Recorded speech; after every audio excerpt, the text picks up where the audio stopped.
en ninguna parte prácticamente, se va a extinguir.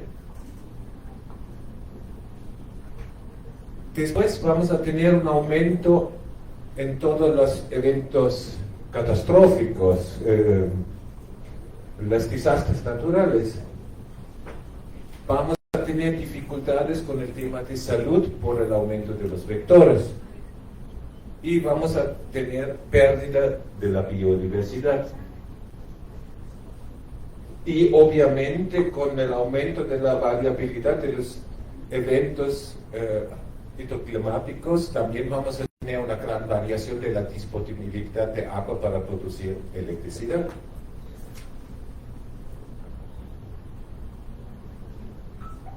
Y todo eso tiene consecuencias, porque si ya no tengo café ni produzco, voy a tener desplazamientos por eventos de desastre, etc.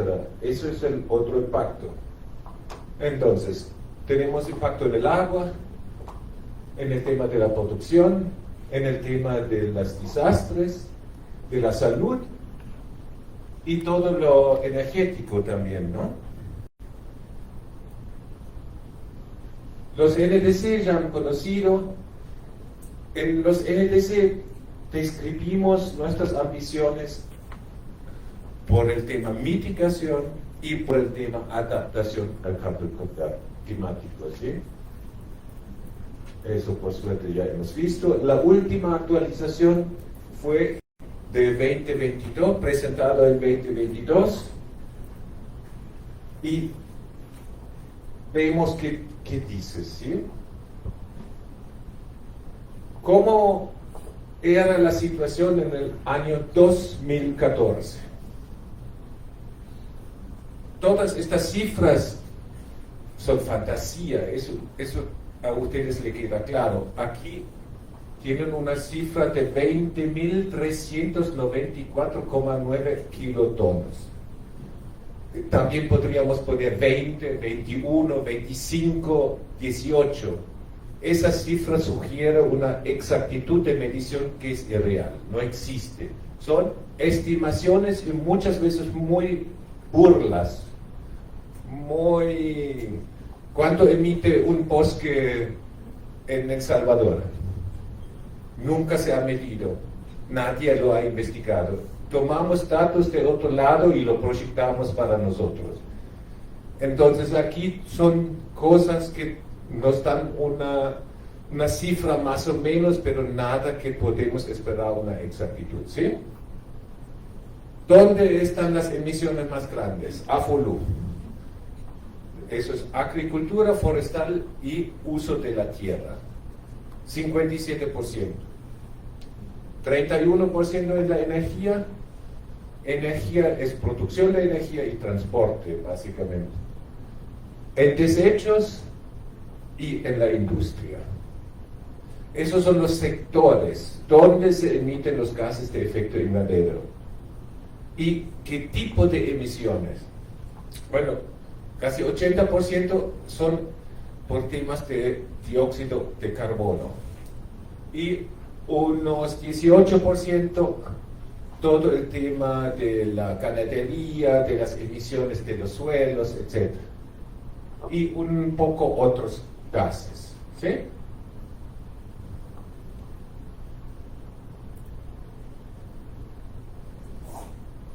Vamos a ver el sector energético.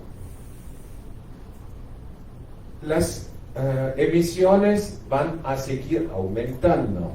El informe oficial dice que vamos a tratar de reducir las emisiones en respecto al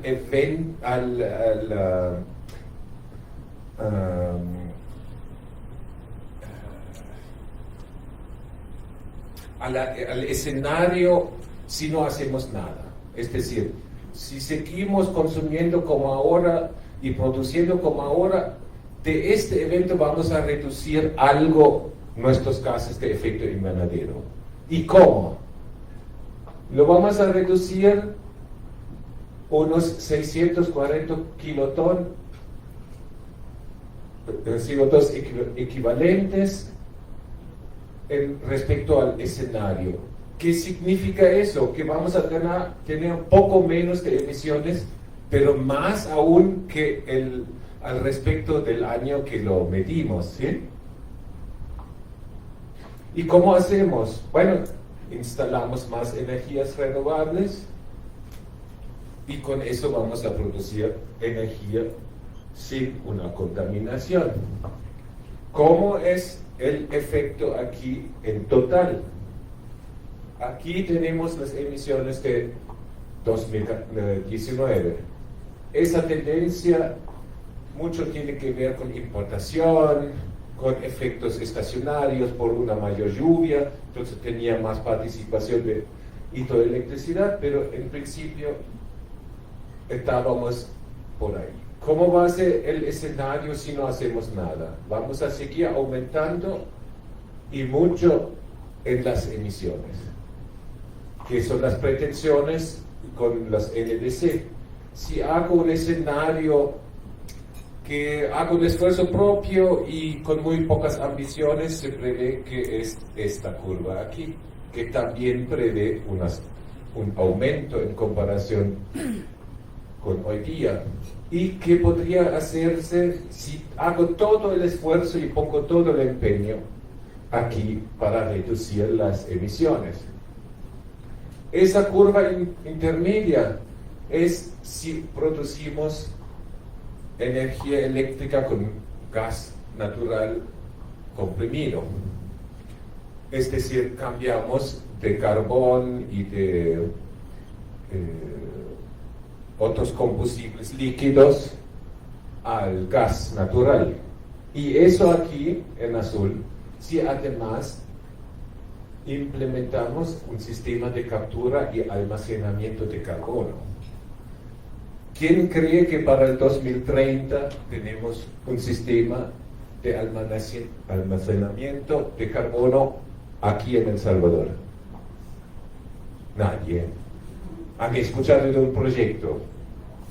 ¿Conocen la tecnología? Estamos en punto cero, así que esa azul es un puro deseo en mi estimación, por lo menos para el año 2030. Y yo creería para mucho más allá también. Entonces esa curva azul, de esa manera como está planteada ahí, no lo vamos a lograr tener. Así que a lo sumo con gas natural, que también es un combustible fósil.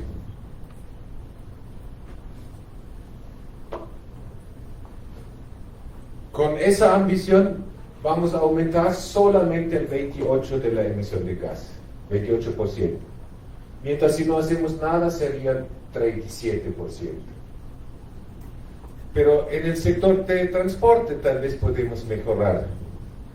Aquí en el país, en el sector transporte, estamos reduciendo la emisión de gases o aumentando. ¿Y qué podemos hacer? Bueno, la idea de la propuesta de NDC es vehículos eléctricos. ¿Sí? ¿Ustedes han visto un vehículo eléctrico en El Salvador? En la tele. En verdad. ¿Cuántos vehículos eléctricos hay en el país?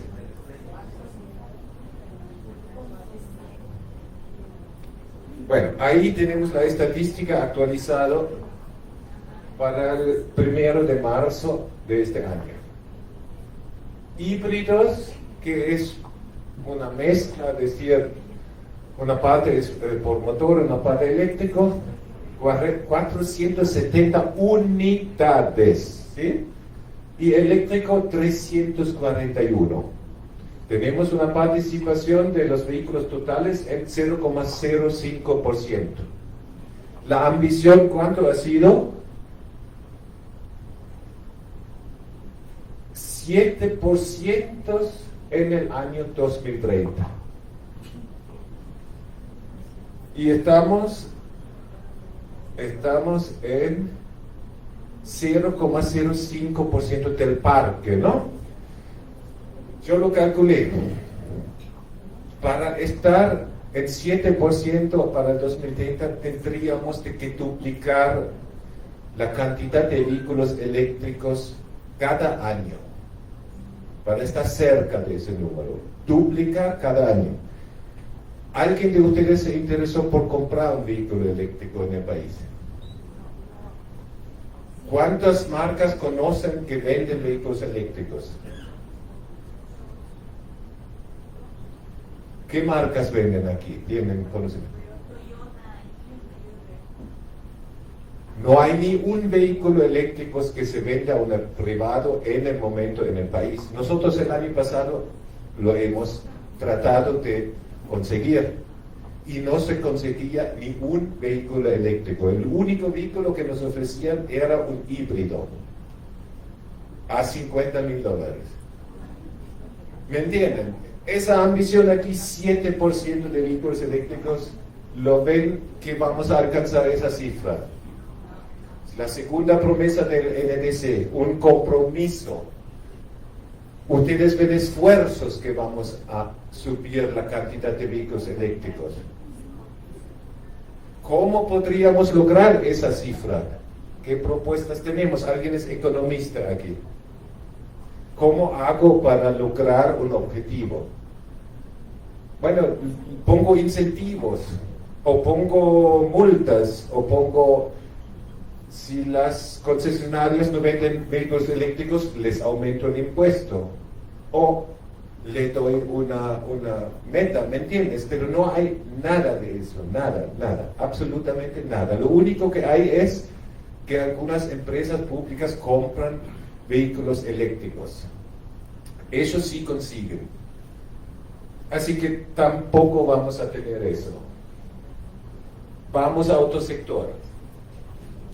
Agricultura, forestal y cambio del uso del suelo. Eso es la estimación de la emisión otra vez en el año 2014 y la mayor parte viene de tierras, emisiones a tierras y el resto es ganadería y otras fuentes, ¿sí? La promesa del país, el NDC, lo que nos comprometemos es que entre 2035 y 2040 en total vamos a haber evitado 50,000 toneladas.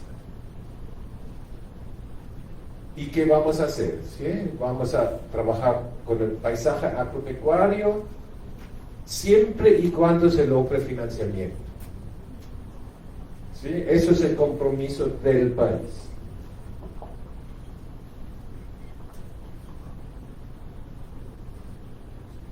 Y aquí tenemos algunas medidas, tal vez no lo pueden ver de atrás, pero dice aquí, expansión masiva de la agroforestería.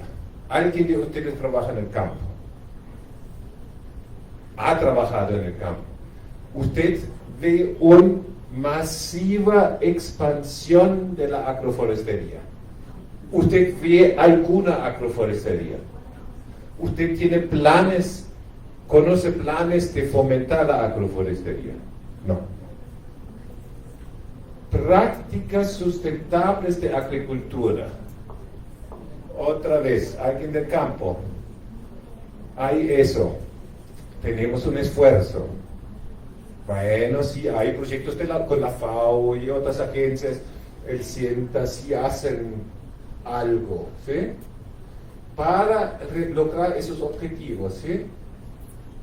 Recuperación del suelo, captura de CO2, mejorar el carbón en el suelo, etc. Restauración y conservación de los manglares, humedales y otros bosques. Eso existe. ¿Quién dijo eso, por favor? Bien, coméntenos. En el tema de manglares, bueno, en los fondos FIAES siempre he trabajado, bueno, en la Bahía Quilico, conocí bastante el tema de la conservación. Bien, aquí estamos haciendo algo. Sí, en manglares, las sembrado, todo sembrado de las cañerías. Me parece, sí. Eso sí existe y ahí se trabaja. Tendríamos que ver si lo que se prometió corresponde a lo que hacemos, ¿no?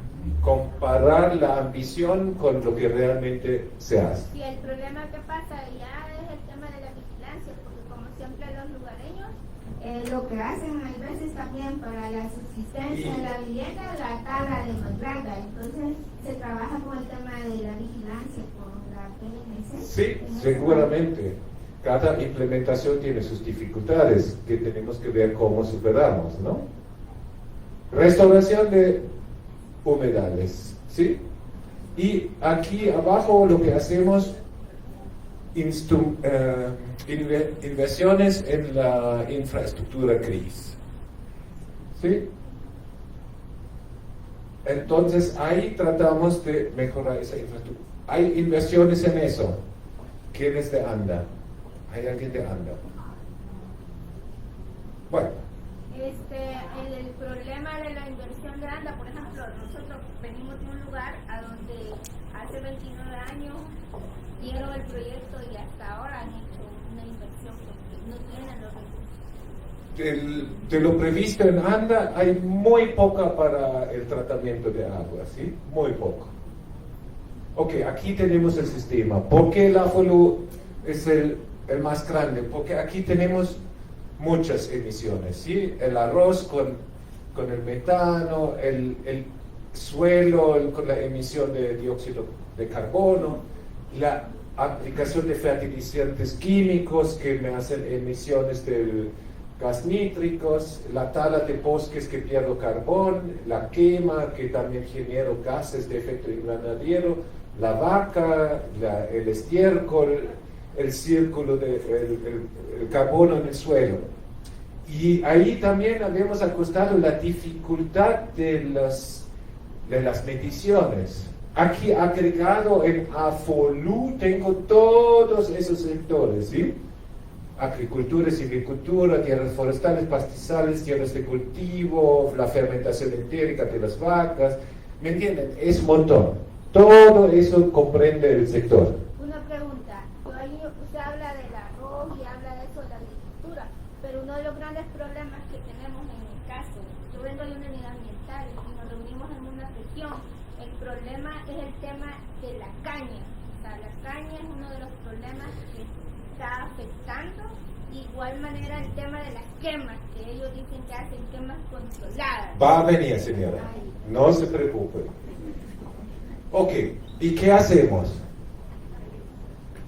Adelante, por favor. No, yo solamente que me queda sonando en la cabeza cuando se menciona que la agricultura es de los sectores que más emiten. Sí. Pero cuando decimos agricultura, ¿nos estamos refiriendo al monocultivo o estamos hablando de la agricultura que hace el campesino y campesina? Porque si estamos diciendo que estamos en crisis, donde no se apoya la agricultura, donde no somos capaces de sostener los productos necesarios para alimentarnos, porque tienen que venir de Nicaragua o de Guatemala, pero estamos diciendo que la agricultura son los grandes emisores. ¿De qué agricultura estamos hablando? Me suena eso. Ustedes han tenido ya un capítulo sobre los gases de efecto invernadero.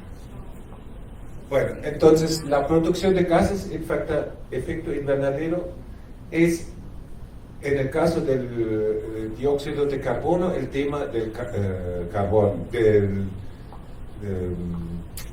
sí, ¿cómo se llama? El Kohlenstoff. Entonces, lo que tenemos que ver siempre es la diferencia entre las emisiones y lo que puedo capturar, ¿sí? Entonces, un bosque que yo manejo tiene más emisiones porque yo cosecho carbón aquí y eso es la emisión que estoy causando, porque en algún momento eso se va a quemar. Vamos a la agricultura. Ahí sí las fuentes más importantes son los fertilizantes y las quemas. Las quemas es relativamente chico en emisiones. Entonces aquí tengo todo lo que es ganadería, que es sí bastante nocivo en el aspecto de emisiones, y todo lo que es el cultivo en sí. Depende mucho cómo manejo mi cultivo. Entonces, si el productor usa químicos, fertilizantes químicos y otros agentes químicos, sí es lo mismo o peor que la caña de azúcar por superficie, ¿no? No en total, como la superficie normalmente es muy chica, tal vez la emisión total no es la misma, pero por hectárea es la misma o mayor. Adelante, por favor. Ahí en la agricultura, con relación a esto, tiene que ver más con las prácticas intelectuales. Correcto. Por eso la ambición era mejorar la agricultura, hacerlo más sustentable. ¿Y cómo hacemos eso? Bueno, ya dije que la ganadería es un sector que, por lo que produce, emite mucho. Entonces hay programas. Eso es un programa, si mal no me acuerdo, con la FAO, donde dice qué vamos a hacer,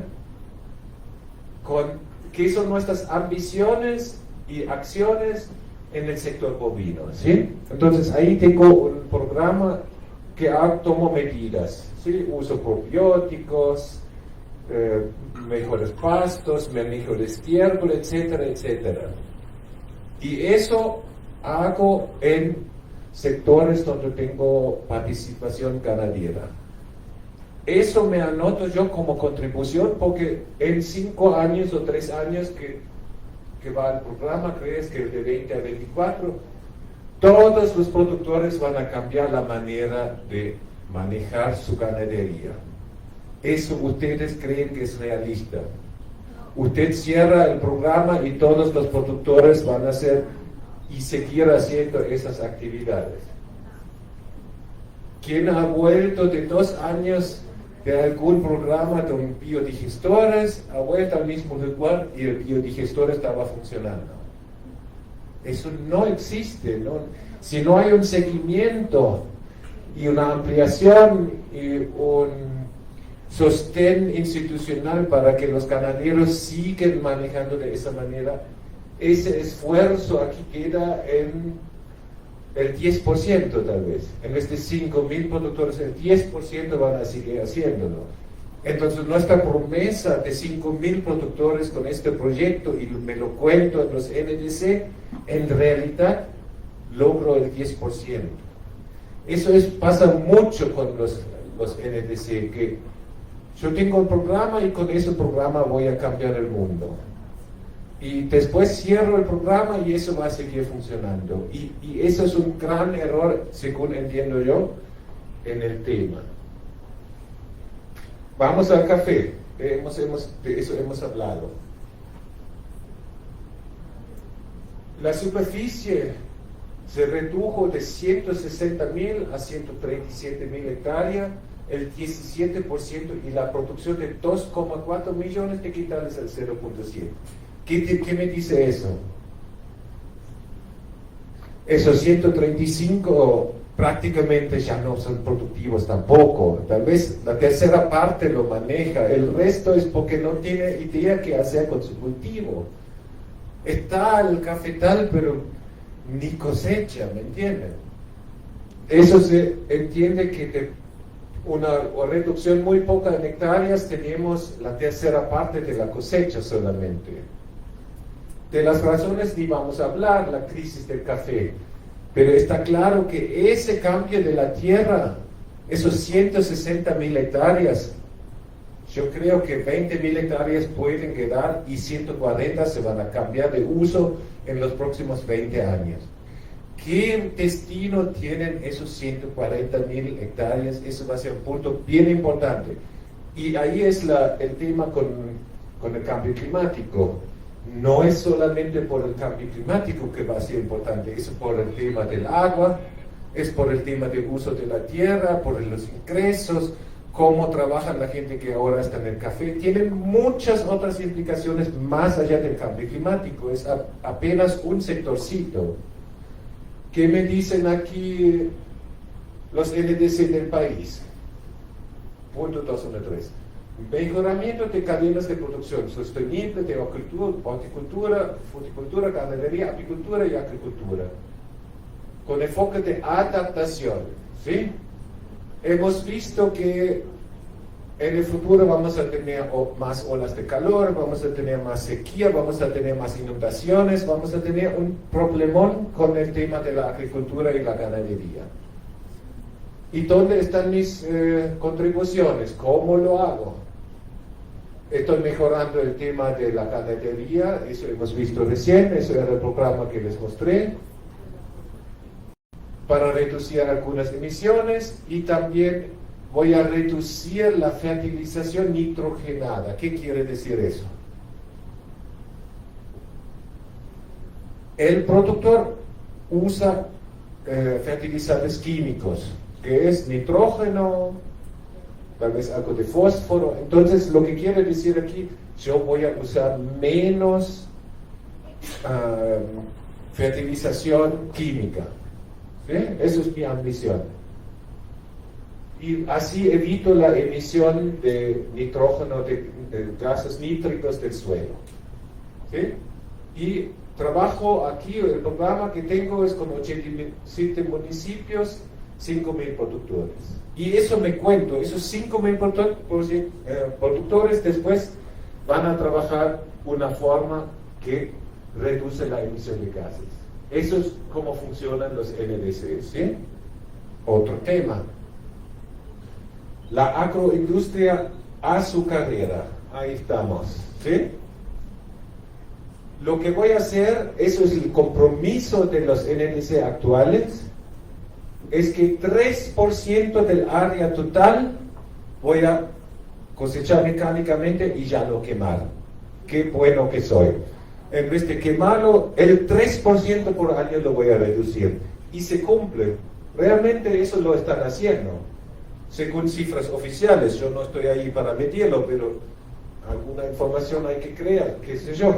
Entonces, según lo que informan, sí están haciendo esa medida.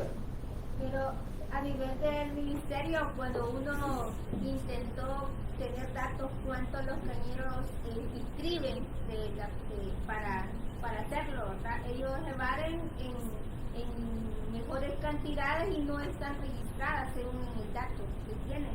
Entonces prácticamente nosotros trabajábamos con un tema de incidencia a nivel de la región de Yucatán por el problema del monocultivo de la caña y todas las afectaciones que tenía, pero en realidad no hay un control en sí cuánto es lo que se está cultivando, o sea, no hay no es de cultivo aquí, es de cosecha con pues, quema, ¿sí? ¿Sí? ¿No? En realidad el ingenio lo registra, hay un registro diario, esas cifras sí existen. No voy a tomar la idea que es la verdad o que no lo sé. Esas cifras existen aquí, esos informan y tal vez son 100% correctos y tal vez no. Tomamos que la tendencia hacia menos quema existe. ¿Sí? Cada vez cosechamos más a través de la mecanizada y no a través de la quema. Pero la ambición de 3% por año a mí me parece muy diminuta, ¿me entienden? Es un compromiso así, y sí, hasta me conviene porque uso menos gente, es automático, es con maquinaria, ¿me entienden? No es un compromiso que me cuesta algo. Y las medidas es esa, ¿sí? El CO2 de la quema voy a reducir, además mejora un poco el riego, el transporte y el NO2, los gases nítricos de las actividades de la fertilización. Y además yo aporto energía, entonces hago algo positivo, no se va a usar combustibles, otros combustibles porque yo produzco energía, ¿sí? Eso es lo que es actual. ¿Cómo era en el 2018, ¿sí? En el informe bianual? Erradicar algunas prácticas agrícolas de la caña, del sector de caña. La quema, la ineficiencia en las rutas de transporte, los vertidos contaminantes, el uso de maturantes y agroquímicos. ¿Cuál compromiso les parece más fuerte? ¿El actual o el de 2018? Pero no es que los NDC cada vez vamos a empujar más y vamos a tener más compromiso. Eso es política. Ahí se ve la influencia de grupos de lobby, ¿sí? En el 2018 tenían mucha presión. Y en el 2021, cuando se hizo eso, tal vez no tanto. Y lo que ellos dijeron, todos estaban contentos que lo iban a hacer. Y ahí es donde el Estado tiene que tomar fuerza y decir, mira. ¿Cómo no van a reducir los maturantes? ¿Y por qué los maturantes? Porque eso es una de las sustancias más nocivas para todo el resto, ¿sí? Entonces, no solamente voy a reducir los gays, sino también voy a hacer algo bien en otros temas ambientales, para el suelo, el agua, y muchas otras cosas, ¿sí? Biodiversidad. Y si vemos el conjunto, el costo de reducir eso es por lejos mucho menor que los beneficios para la sociedad, ¿sí? Otra medida, conservación, restauración y rehabilitación de 1 millón de hectáreas. Eso es mi compromiso. Yo voy a rehabilitar y conservar 1 millón de hectáreas. Ahí los tenemos. Entonces, de cultivos de maíz y frijol voy a convertir en sistemas agroforestales 360.000 hectáreas. 360.000 hectáreas. Pastizales voy a convertir en sistemas silvopastorales, 200.000 hectáreas. De cultivos y pastizales también 80.000 hectáreas. Del café, todo eso es el café, voy a transformar de los 160 que tenía, en algunos en renovaciones, otros en sistemas agroforestales, incluyendo cacao.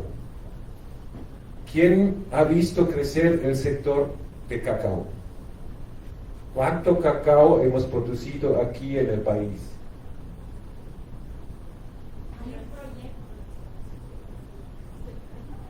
Adelante, cualquiera. No tengo el número exacto, pero La Paz, San Vicente y Sonsonate tiene proyectos del sector privado, según entiendo. Lo que me da cuenta son los amigos. Ok.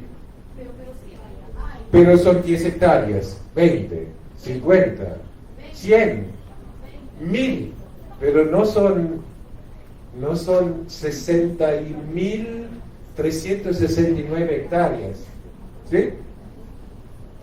En la caña voy a hacer la cosecha mecanizada. Ese compromiso para el 2035 creo que se va a cumplir, ¿sí? Porque en el momento estamos avanzando muy bien con eso, porque es como la única manera, además muy criticada por todo el mundo, la quema, que sí están avanzando, porque saben que socialmente no es aceptado. Adelante.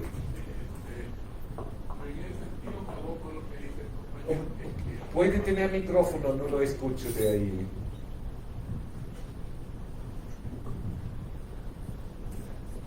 Yo en ese sentido apoyo lo que dijo el compañero que encuentra aquí y que dijo hace un rato en cuanto el problema realmente no es el cultivo ni es la actividad agropecuaria, es el tipo de manejo que se le está dando. Porque si ustedes me lo preguntan a mí, yo les digo, miren, la caña de azúcar es igual que todas las gramíneas, son unos grandes elementos, fábricas de captura de carbono. El problema está en el manejo cuando viene y se ocupa la metodología de rosa quema para cosechar. De todo el carbono que las gramíneas pudieron haber capturado, lo estamos liberando al medio ambiente nuevamente. Y a eso sumémosle la utilización de agroquímicos que en determinado momento generan otro tipo de problemas de contaminantes, ¿verdad? Entonces se vuelve, ahí donde se vuelve nocivo el cultivo, pero es por el manejo que se le da. Ahora, en ese dato que usted está mencionando, resulta ser engañoso. Y no el dato, sino que el objetivo. Porque actualmente se ha pasado al manejo de zafra verde. Entonces, para eso lo mecanizan. Pero de nada sirve porque el engaño, en este caso de la zafra verde, se convierte, porque todo el material vegetativo proveniente del cultivo está siendo recogido y está siendo utilizado como biomasa para alimentar las calderas de los ingenios. Para la producción eléctrica. Correcto, entonces no se genera el carbono en el campo, sino que en las calderas de los ingenios. O sea, al final de cuentas le van a decir, mire, lo hemos reducido, pero no le dicen de que lo están generando en otro lado, ¿verdad? Pero entonces lo que convierte en una herramienta de recuperación del ambiente, la industria lo está convirtiendo al contrario, ¿verdad? Entonces hay una cosa problemática que hay que tenerle ojo, y principalmente en Europa se está demonizando lo que es la actividad agropecuaria. Bueno, esos son los problemas que está teniendo Europa en este momento, ¿verdad? Porque la gran industria ya encontró cómo generar otros ¿cómo se llama?, sustitutos de los alimentos naturales, ¿verdad? Y por eso está demonizando también a la actividad agropecuaria para poner una mezcla híbrida de natural con sintético, ¿verdad? Entonces, cuando realmente lo que están buscando es vender un producto y sustituir lo que es natural, ¿verdad? Entonces, para mí el problema no es la actividad agropecuaria, sino que el manejo que se le brinda en algún momento, ¿sí? Bien. Para volverlo industrial. O sea, un campesino que genera sus propios alimentos, y si lo hace de la manera adecuada, no está generando mayor contaminación. Bien, ok, vamos por parte. Lo de Europa no tengo información, ahí no puedo decir nada. Pero me parece muy correcto. El tema de la producción agrícola no es qué producción estoy haciendo, sino cómo lo estoy haciendo. Caña de azúcar tiene varios problemas, además del uso de químicos, las superficies extendidas, sin barreras vivas, ¿me entienden? Son muchos aspectos que podemos hablar, pero hablamos solamente de los químicos. La industria azucarera del Paraguay en el 2004 era más del 90% prácticas comunes. Ahora más del 80% es orgánica. En Paraguay prácticamente ya no se produce azúcar de la forma convencional. Esa transición fue apoyada, pero se hizo en 20 años. Y eso no es una superficie mayor que aquí, menor, es una superficie mucho mayor en el Paraguay de caña de azúcar. Entonces esos procesos son posibles si tengo oportunidades, tengo impulsos, tengo aplicaciones, tengo ambiciones y tengo visión. En mi entender, en pocos años la Unión Europea ya no va a comprar azúcar convencional. Yo voy a perder mercados. Entonces, si yo aún no me interesa el ambiente por intereses comerciales, voy a convertir a orgánico. Son muchos aspectos que puedo hacer, pero esa conversión a orgánica es factible, lo hacen otros lados, y eso solucionaría muchos temas del tema de la producción de caña de azúcar, otros no. Como la biodiversidad no soluciona de esa manera. Bueno, seguimos adelante. Mosaicos de cultivos y pastizales, ahí ya son cantidades mínimas. En total, 1 millón. Voy a transformar todos esos sistemas a esos. ¿Y qué le parece a usted? Eso es realista, lo voy a hacer hasta 2035. Yo creo que eso se va a lograr en el 10%. Mi estimación es que es el 10% de eso se va a lograr. Es decir, ese compromiso, según mi entender, tal vez entre 80 y 90% es declarativo. Tomamos el ejemplo del café. Creciendo a menos de 800 metros de altitud. Van a convertirse en sistemas agroforestales, incluyendo cacao. Yo creo que de eso vamos a tener 0. Yo lo he visto en San Cuatitán, y de los cafetales que hay aquí prácticamente ninguno está funcionando, y el 100% va a ir por el mercado inmobiliario y se convierten en cabañas, en algún emprendimiento turístico, una desviación y 0 hectáreas se convierten en sistemas agroforestales. Ni frutales se pueden convertir, porque crecerían bien, tendrían buena cosa, pero no quieren trabajar ya en la agricultura. Adelante. Sí, bueno, yo conozco, hay un proyecto de resiliencia climática de café en la zona de La Paz, de Chinameca, todos los Tepetonte y Cuscatlán, pero han andado motivando, ¿verdad? Pero la gente no quiere. Por ejemplo, en mi municipio teníamos casi 300 manzanas de café y se han perdido, actualmente solo tenemos 16. En ese caso, cuando se le llega a la gente, al productor, y le dice, mire, motivándolo, ellos dicen no, porque no es rentable. ¿Y qué hacen ahora con esos 300 manzanas? La gente en la zona, pues ahí nace como lo silvestre, la parte de la pacaya, la parte de guineo. Rústico, un uso rústico. Entonces todavía tenemos mucho bosque porque todavía solo sí tenemos un problema, es la ruta panorámica, que esa era una zona donde era toda una cordillera de plantación de café, y ahorita la gente lo que está haciendo es el tema turístico, sin una situación de regulación, que hay un problema ahí y eso nos está afectando. Sí. Entonces, ese es uno de los problemas que tiene. Ahora bien, esos proyectos climáticos yo les hago una fuerte crítica, porque tuve, y es en mi presencia, ¿verdad? Vi una persona que tenía eran beneficiarios media manzana a 6 manzanas, y esa persona creo que entregó como 6 manzanas, y le entregaron 36 quintales de fórmula triple 15, la urea, o sea, a mí me pareció contraproductivo. Contraproductivo, que dice que es un proyecto de resiliencia climática, pero ni siquiera un taller nos han llegado a dar de la resiliencia climática. O sea, esa es una de las cosas que sí se cuestionan, ¿verdad? Esos programas. Bien. Ahí tenemos un poco más una visión, ¿sí? Eso es el sector obra pública, transporte, vivienda y desarrollo urbano, MOP, básicamente, ¿sí? Entonces, lo que vamos a hacer es, vamos a trabajar en el AMS, en área metropolitana, en un plan de desarrollo de capacidad para el enfoque de Cuenca y todo. Eso sí se hizo, el plan existe, con la módica suma de $500 millones resuelvo el tema del ANS y el manejo de Cuenca. Sí, eso sí, hemos hecho, el plan existe, pero el tema ahora es la implementación, $500 millones. Vamos al siguiente.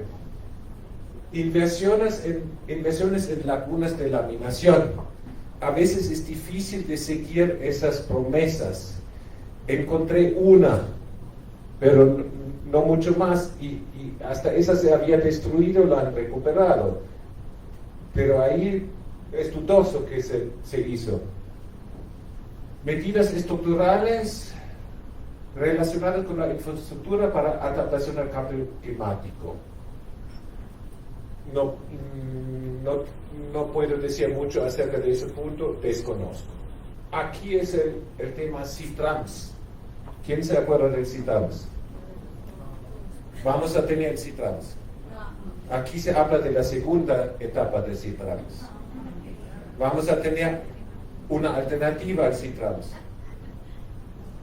Hay planes para hacer algo con tal vez similares resultados, pero no de la misma metodología. Ayer avisaron de que ya no va a CITRANS, no que le van a apuntar a hacer el proyecto. Bien, así que eso lo tachamos directamente porque ya no existe, y no hay un reemplazo claro, ¿sí? Eso es el tema de los NDC. Yo te prometo que mañana te voy a visitar, pero después me olvido, o viene otro después de yo que es presidente y yo no prometí nada, ¿me entienden? Ese es el tema con todas esas iniciativas que hace el Estado, que muchas de esas no avanzan, no cumplen parcialmente, son diseñados de una manera que no son realistas. La movilidad limpia, eso también tiene que ver con el sistema de transporte público. Eso es un sector que podría ahorrar muchísimo de emisiones si usamos vehículos menos contaminantes, y mejoraría muchos otros aspectos, el sonoro, la contaminación aérea, muchos aspectos, y tampoco se ve muy mucho que pasa algo ahí. Ahora, no soy político, yo soy más en la parte de ciencia y de la práctica ambiental. Obviamente no va a ser fácil cambiar el transporte público porque hay muchos intereses y muchos interesados. Pero ¿qué hago yo en este caso? Lo siento a una mesa, formo una mesa de trabajo con todos los sectores y les obligo a encontrar acuerdos.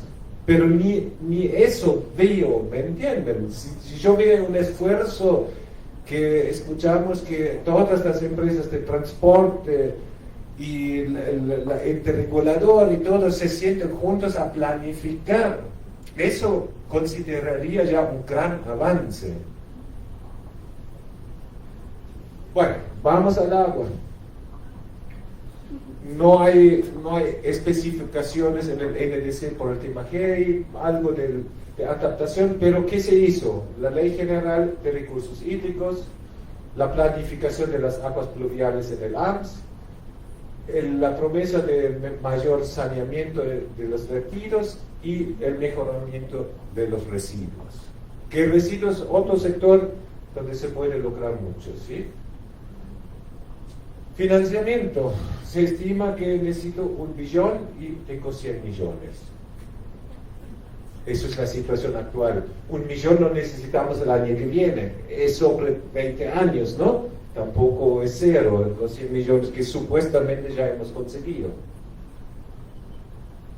Y en la tercera, comunicación, ahí digo las principales acciones de mitigación, que ya hemos visto varios, pero esas promesas hemos visto poco y nada se cumple, ¿no?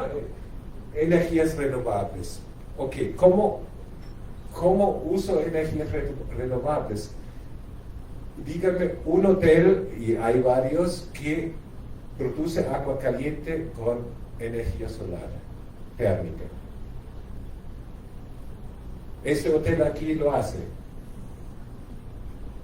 Es muy, muy sencillo justamente para esos emprendimientos grandes, de esa conversión, de eso. ¿Y cómo lo hago?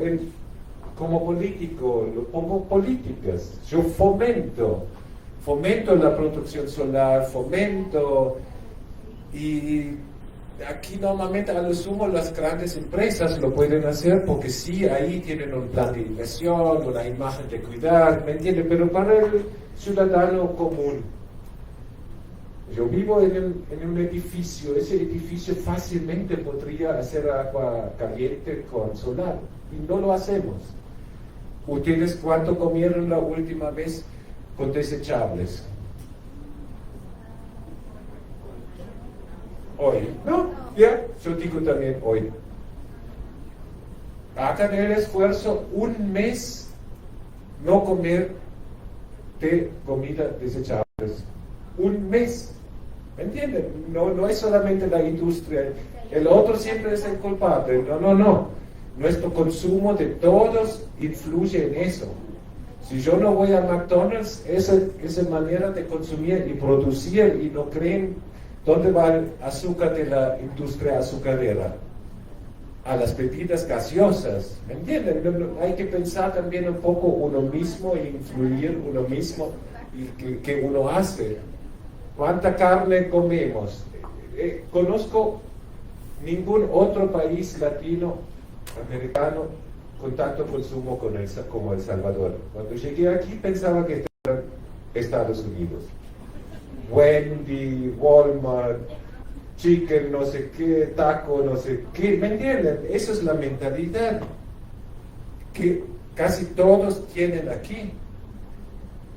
Nadie se sorprende comer de un plástico, y cuando se trata de elegir de un tenedor de plástico, un tenedor común, eligen el tenedor de plástico.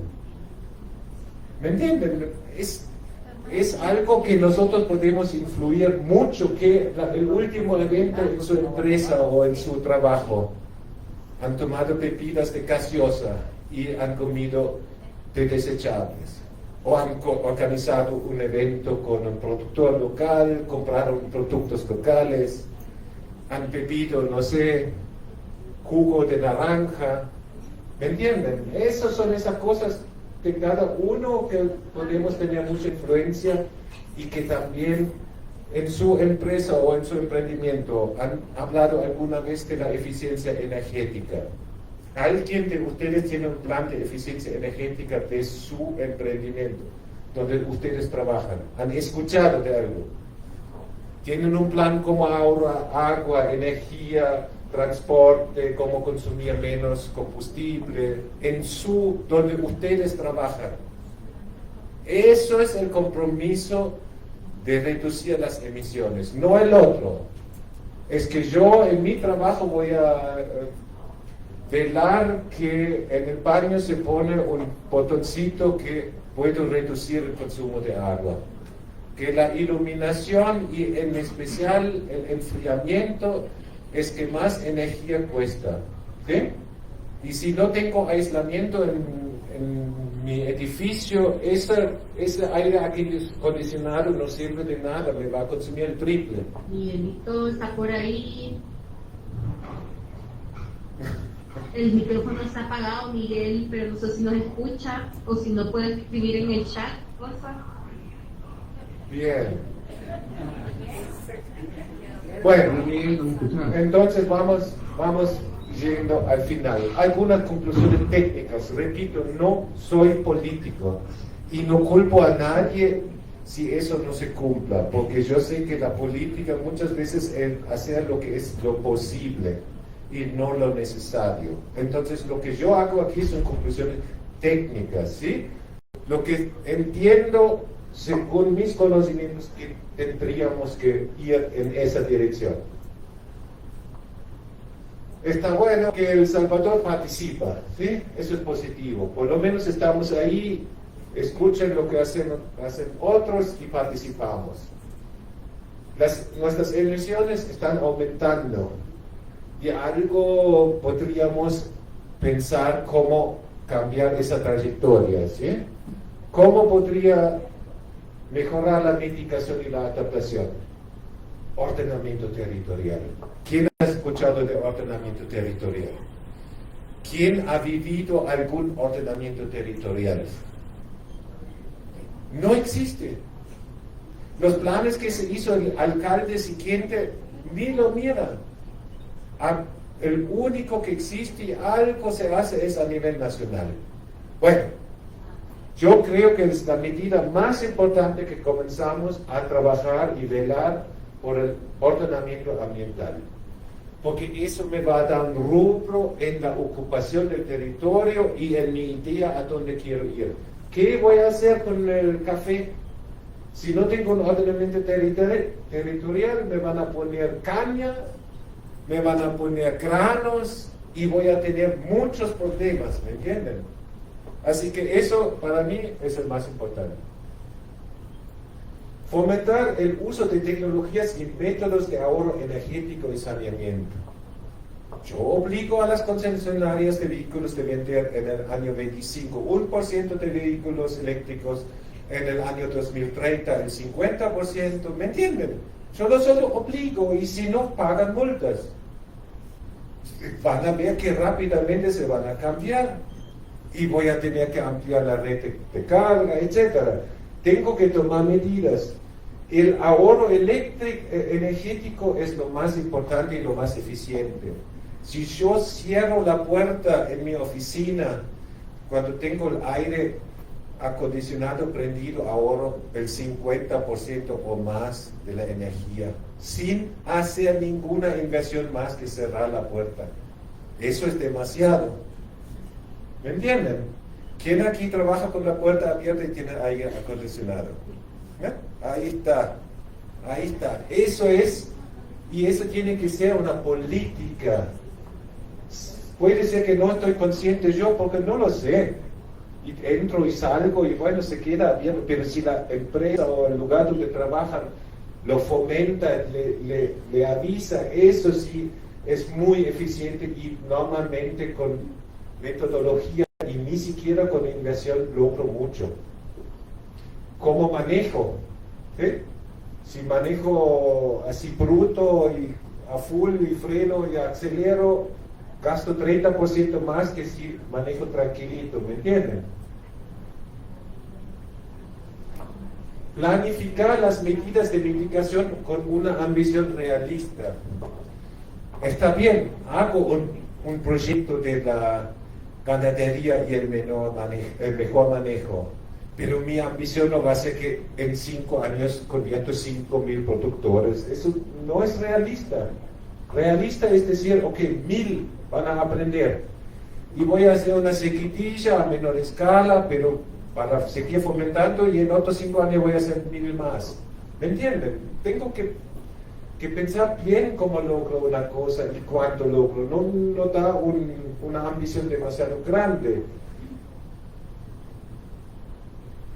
Priorizar medidas que fomentan la eficiencia económica. Primero algo que es económico, que me da un rendimiento, no medidas que no son muy eficientes. Y lo más eficiente es reducir, reusar y reciclar. Reducir normalmente es consumo, planifico más eficientemente, uso equipos que son más eficientes. Reusar es todo lo que puedo hacer para prolongar la vida. En la Unión Europea ahora hay reglas que todos los celulares nuevos tienen que ser arreglables.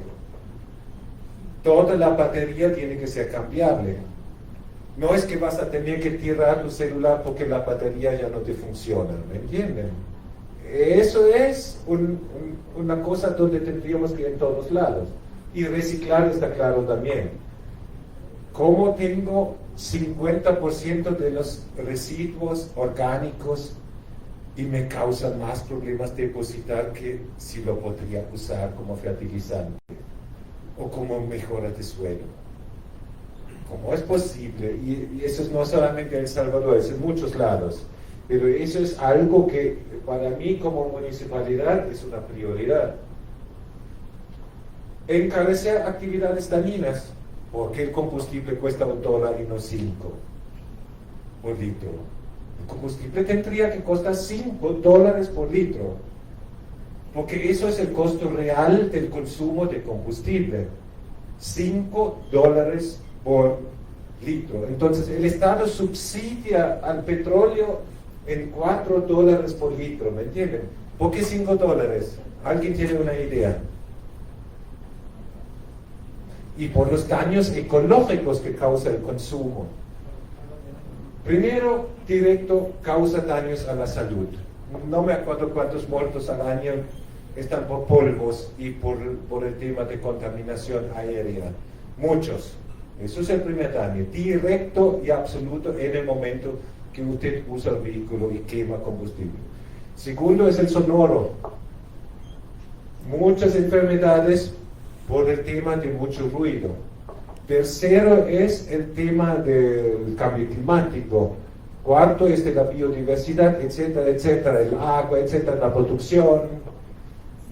Esos son $5 el costo real y pagamos 1. Y cuando aumenta 10 centavos, ponemos el grito en el cielo. ¡Qué caro que está el combustible! El combustible es súper barato, gente.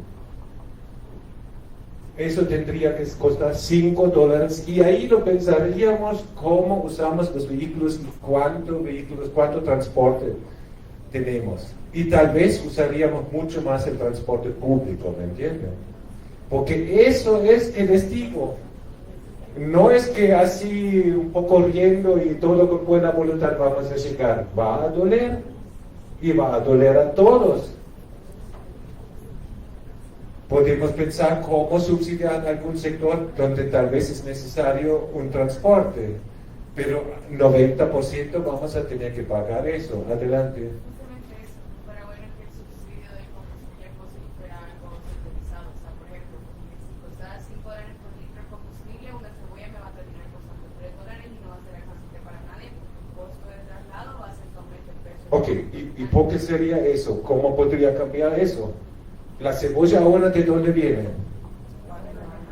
¿Y por qué no viene de aquí? Y si cuesta de pronto la cebolla $3, nadie lo produciría aquí.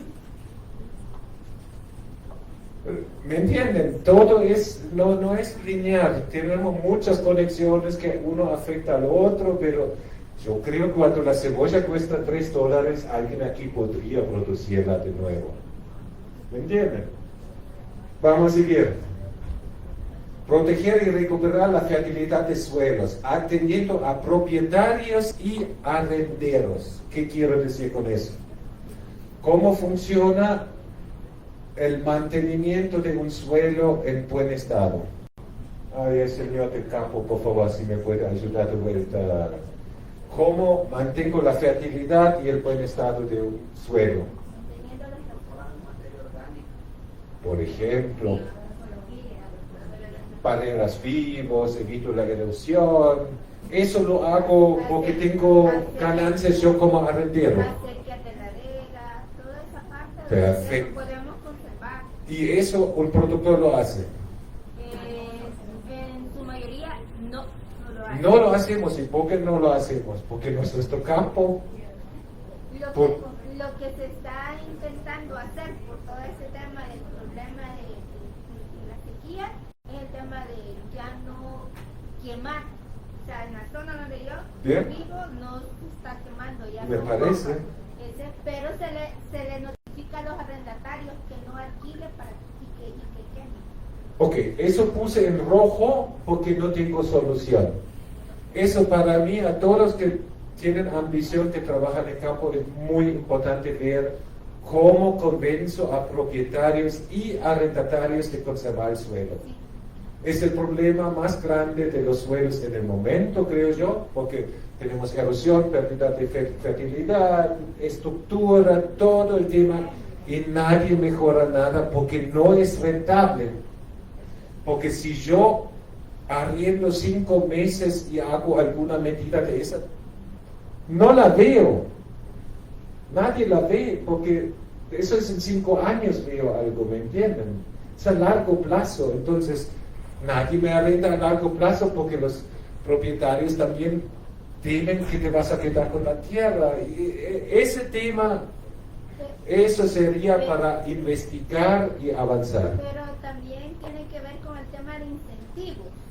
Por ejemplo, yo diseñé un proyecto para FUNAES, cuando era FUNAES, allá en Uzatlán, donde se estaba el agua, los pozos profundizando. Entonces se trabajó con todo el tema de acequias para infiltración, el tema de siembra de árboles frutales y forestales, y les dábamos una cantidad, pero para hacer todas las acequias se les daba $1 por metro a la gente. O sea, mire, usted le da eso, pone el otro 50%. Y en su mayoría los otros proyectos que van desde el nivel nacional no llevan ese incentivo. Entonces aquí lo que requiere es incentivo. Correcto, eso es una de las maneras. Yo incentivo o yo penalizo. Son herramientas que conocemos desde muchas otras áreas. Pero aquí creo que quien soluciona el tema de las grandes extensiones de propiedades y los arrenderos y cómo hago conservaciones de suelo, en este caso, eso va a tener un premio de Nobel para mí. Fomentar programas y actividades conjuntas de diferentes sectores. Eso es una medida, como dije, con la mesa de transporte en el Gran San Salvador. ¿Cómo no hago por lo menos una mesa permanente? ¿Cómo mejorar el transporte público? Esa mesa me podría resolver un montón de problemas y podría darme un horizonte, porque si discutimos y hablamos y decidimos todo junto, eso va a funcionar mucho mejor si lo decido yo como un ente. ¿Entienden? Eso era lo que les tenía que decir y le agradezco el interés.